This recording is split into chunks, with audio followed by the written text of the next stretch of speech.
భట్టి గారేమో ఆ బిల్లులు ఎట్లా ఇస్తలేడు, ఈ బిల్లుల మీద మాట్లాడిస్తే.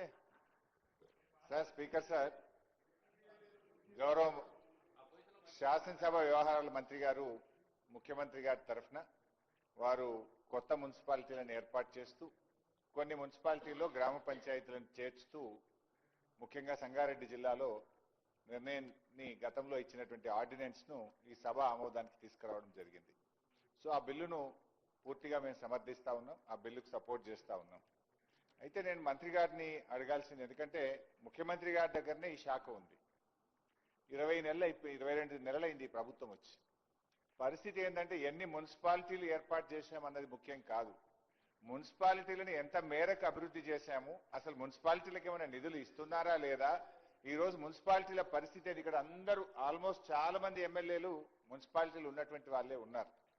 నేను నా సిద్దిపేట దగ్గర కూడా మున్సిపాలిటీ ఉంది, దాదాపు 1,20,000 ఓట్లు ఉంటాయి అధ్యక్ష. పరిస్థితి ఏంటంటే ఫాగింగ్ కు కూడా డబ్బులు లేని పరిస్థితి వచ్చింది అధ్యక్ష. గతంలో బీఆర్ఎస్ ప్రభుత్వం ఉన్నప్పుడు నెల నెల పట్టణ ప్రగతి కింద ప్రతి నెల కూడా మున్సిపాలిటీలకు డబ్బులు ఇచ్చేవాళ్ళం. కానీ ఈ ప్రభుత్వం వచ్చిన తర్వాత పట్టణ ప్రగతి నిధులు ₹1 కూడా ఇవ్వడం లేదు. ఎన్నికలు జరగలేదని అటు ఫైనాన్స్ కమిషన్ డబ్బులు రావడం లేదు. పైగా ఎల్ఆర్ఎస్ గతంలో మీరే మా మీద ఆరోపణలు చేశారు, బీఆర్ఎస్ ప్రభుత్వం పేదల నుండి డబ్బులు వసూలు చేస్తా ఉంది, రక్త మాంసాలు పిలుస్తా ఉన్నారు. కాంగ్రెస్ వస్తే ఉచితంగా ఎల్ఆర్ఎస్ చేస్తాం, ఫ్రీగా చేస్తాం. ఆ రోజేమో నో ఎల్ఆర్ఎస్ నో బీఆర్ఎస్ అన్నారు. కానీ ఇవాళ మాత్రం బరాబర్ పైసలు కట్టాల్సిందే అని ప్రజల దగ్గర వసూలు చేశారు.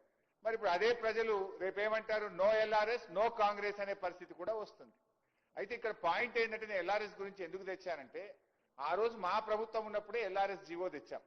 ఆ జీవోలో చాలా స్పష్టంగా ఏం చెప్పినామంటే సర్టెన్ అమౌంట్ ఆఫ్ మనీ ఆ మున్సిపాలిటీ అభివృద్ధి కోసం కేటాయించడం జరుగుతుంది, సర్టెన్ అమౌంట్ ఆఫ్ మనీ ఆ అర్బన్ డెవలప్మెంట్ అథారిటీ అభివృద్ధి కోసం కేటాయించడం జరుగుతుంది.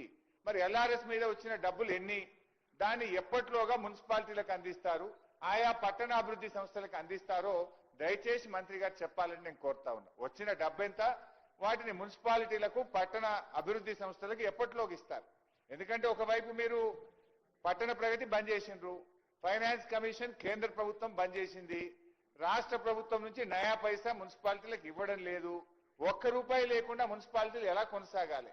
కనీసం ప్రజలు కట్టిన డబ్బు, మా పట్టణం అభివృద్ధి చెందుతుందని ప్రజలు కట్టిన డబ్బు ఆయా మున్సిపాలిటీలకు చట్టంలోనే ఉంది, ఆనాడిచ్చిన జీవోలోనే ఉంది, దాన్ని ఎప్పట్లోగా చెల్లిస్తారో స్పష్టంగా ఈ సభకు చెప్పాలని నేను శ్రీధర్ బాబు గారిని కోరుతున్నాను. మీకు కూడా మంత్రి మున్సిపాలిటీ ఉంది, మీకు కూడా డబ్బులు వస్తాయి, అసలు ఇస్తారా ఇవ్వరా. ఇప్పుడు స్టాంప్స్ అండ్ రిజిస్ట్రేషన్ ద్వారా ఆ మున్సిపాలిటీలో ఎన్ని రిజిస్ట్రేషన్లు అయినా దాంట్లో కొంత పర్సెంటేజ్ ఆ పట్టణాభివృద్ధి సంస్థకి ఇవ్వాలి, అది బంద్ చేసిండ్రు. స్టాంప్స్ అండ్ రిజిస్ట్రేషన్ డబ్బు ఇయ్యరు, ఎల్ఆర్ఎస్ ఇయ్యరు, తర్వాత పట్టణ ప్రగతి ఇవ్వరు. ఏం మరి మున్సిపాలిటీలు ఎట్లా నడవాలి అధ్యక్ష. మేము ఇన్ని మున్సిపాలిటీలు ఏర్పాటు చేసినాము, కొత్త మున్సిపాలిటీలు పెట్టినామని చెప్పడం కాదు కదా, ఆ మున్సిపాలిటీల పరిస్థితి ఏంది. ఇవాళ మున్సిపాలిటీల్లో మున్సిపల్ కమిషనర్లు చాలా చోట్ల లేరు, శానిటరీ ఇన్స్పెక్టర్లు లేరు, అదేవిధంగా మున్సిపాలిటీల్లో ఇంజనీర్లు లేరు, అంతా అయోమయం, మీకు స్టాఫ్ లేదు, ప్లానింగ్ లేదు, ఏర్పాటు చేసుకుంటూ పోతా ఉన్నారు. కొత్త మున్సిపాలిటీలు ఎన్ని ఏర్పాటు చేస్తుందో దానికి అనుగుణంగా ఇంజనీర్లను, శానిటరీ ఇన్స్పెక్టర్లను, కమిషనర్లను, సిబ్బంది నియామక ప్రక్రియ కూడా చేపట్టండి, పోస్టులు కూడా శాంక్షన్ చేయండి. ఇవాళ నా దగ్గర 3 శానిటరీ ఇన్స్పెక్టర్లు ఉండాలి నా టౌన్ లో, ఒక్క సింగిల్ శానిటరీ ఇన్స్పెక్టర్ లేడు, 3కు 3 ఖాళీ. అంటే మీరు ఈ రకంగా ఉంటే ఎట్లా. మీరు ఇంకా కొత్త మున్సిపాలిటీలు ఏర్పాటు చేస్తున్నారు, మరి దానికి అనుగుణంగా ఉద్యోగ నియామకాలు జరుగుతున్నాయా, పోస్టులు శాంక్షన్ చేస్తున్నారా, ఆ ప్రక్రియ కూడా చేపట్టాలని చెప్పి నేను గౌరవ మంత్రి గారిని నేను కోరుతా ఉన్నా. అధ్యక్ష, ఇంకో విషయం కూడా ప్రభుత్వం దృష్టికి తేవాలనుకుంటున్నా. గతంలో కేసీఆర్ గారు ఉన్నప్పుడు మీరు ఎందుకంటే సంగారెడ్డి జిల్లా గురించి చెప్పారు కనుక చెప్తున్నా, ఆ సంగారెడ్డి జిల్లాకు కేసీఆర్ గారు ఇదే మీరు చెప్పిన పటాన్చెరు నియోజకవర్గానికి, సంగారెడ్డి నియోజకవర్గానికి, జహీరాబాద్ నియోజకవర్గానికి 50 కోట్లు ఎస్డీఎఫ్ నిధులు మంజూరు చేశారు. బాధ కలిగే రాష్ట్రంలో చాలా మున్సిపాలిటీలకు ఇచ్చారు. మా సవితకి చెప్తుంది, మీ ప్రభుత్వం రాగానే ఆ డబ్బులన్నీ రద్దు చేసినారు.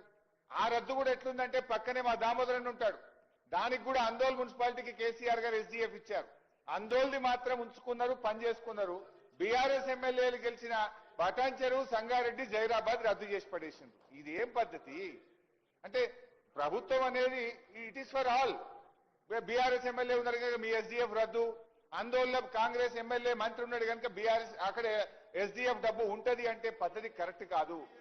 ఇప్పుడు జైరాబాద్ ప్రజలైనా, సంగారెడ్డి ప్రజలైనా, పటాన్ చెరువు ప్రజలైనా వాళ్ళు తెలంగాణ ప్రజలే కదా, వాళ్ళు పన్నులు కడుతున్నారు కదా, వాళ్ళకి ఎందుకు రద్దు చేశారు?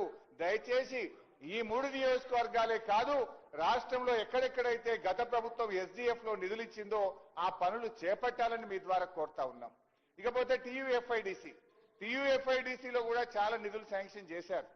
సరే, దానికి మీరు బడ్జెట్ అరేంజ్మెంట్ చేసుకోండి. కొత్తగా బ్యాంక్ నుంచి తెస్తారా, బడ్జెట్ నుంచి ఇస్తారా, ప్లాన్ చేయండి. కానీ టీయూఎఫ్ఐడిసి కూడా క్యాన్సిల్ చేసినారు. ఇవాళ ఎక్కడెక్కడైతే ప్రతిపక్ష ఎమ్మెల్యేలు ఉన్నారో, మా జిల్లాదే చెప్తున్నాను, ఆందోళనలో మంత్రి గారు ఉంటే టీయూఎఫ్ఐడిసి మా గవర్నమెంట్ శాంక్షన్ చేసిన పనులు అవుతున్నాయి.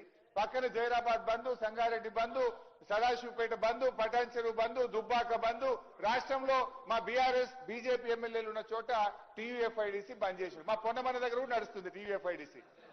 అదే మా సిద్దిపేట జిల్లాల సిద్దిపేట బంధు, దుబ్బాక బంధు, గజ్వేల్ బంధు, చేర్యాల బంధు, ఒక్క పొన్నమన్న దగ్గర మాత్రం టీయూఎఫ్ఐడిసి నడుస్తుంది. ఎందుకు? అక్కడ కాంగ్రెస్ ఎమ్మెల్యే. ఇది కరెక్ట్ కాదు. సో దయచేసి మా సబ్మిషన్ మీతోని ఎల్ఆర్ఎస్ డబ్బులు విడుదల చేయండి, అదేవిధంగా స్టాంప్స్ అండ్ రిజిస్ట్రేషన్ డబ్బులు విడుదల చేయండి, పట్టణ ప్రగతి డబ్బులు విడుదల చేయండి.